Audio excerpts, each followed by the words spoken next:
ఏంటి గుంటూరు పార్లమెంట్ లో ఈసారి ఎవరు గెలబోతున్నారు? ఇక్కడ జనసేన, తెలుగుదేశం, బీజేపీ ఉమ్మడి అభ్యర్థిగా పెమ్మసాని చంద్రశేఖర్ గారు పోటీ చేయబోతున్నారు. మరి ఇక్కడ ఏంటి ఇక్కడ ఎలా ఉండబోతుంది? ఆయనకి మెజార్టీ ఎంత వస్తుంది కానీ గెలుపు మట్టుకు వస్తుంది. ఎవరు? పెమ్మసాని గారికి గెలుపు మట్టుకు వస్తుంది. ఎందుకండి? ఎందుకంటారు? ఆయన ఎందుకు గెలుస్తారంటారు? ఇక్కడ ఏంటంటే ఆయన కొత్తగా వచ్చాడు, అన్నిటికీ సమర్థగా కష్టపడి తిరుగుతున్నాడు.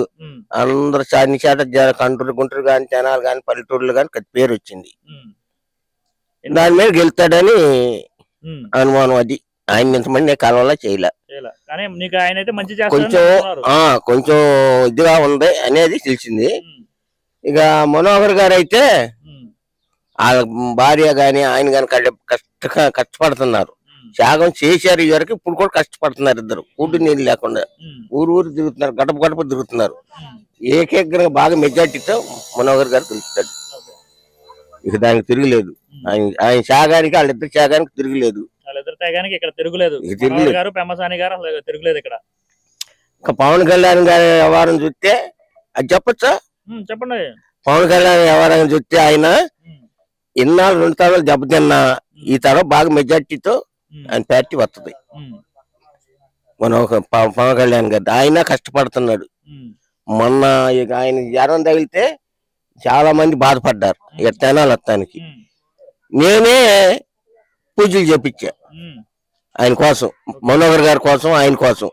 ఈ దెబ్బ ఇద్దరు ఒడ్డున పడతారు, అధికారంలోకి వస్తారు. పవన్ కళ్యాణ్ గాని, ఈయన గాని, ఆయన గాని అధికారంలోకి వస్తారు, కష్టపడుతున్నారు.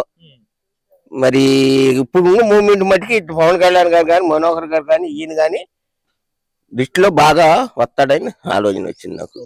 పనులు చేశారు లోగడ, ఆయన సొంత డబ్బు పెడుతున్నాడు, ఈయన త్యాగం చేశాడు లోగడ. ఇప్పుడు మంచితనం, అది మంచితనం వచ్చింది. ఇప్పటికి త్యాగం, మహా త్యాగం చేస్తున్నారు. ఆ త్యాగం చూస్తే నేనే బాధపడుతున్నా. చూస్తున్నా కదా, ఈయన చూడు, ఈయన నాకు ఏడ తగల్లా, ఎంపీ ఏడ తగల్లా, తిరుగుతున్నాడు కానీ ఏడ తగల్లా. గెలుపు మట్టికి కొంచెం ఆళ్ళు అయిన మాటల మట్టికి గెలుపు మట్టికి వస్తుంది అంటున్నారు. అది ఈ పవన్ కళ్యాణ్ గారు, మనోహర్ గారి మట్టికి ఇక మేము ఏకగ్రం కష్టపడిన సరే వీళ్ళిద్దరిని గెలిపించుకుంటాం.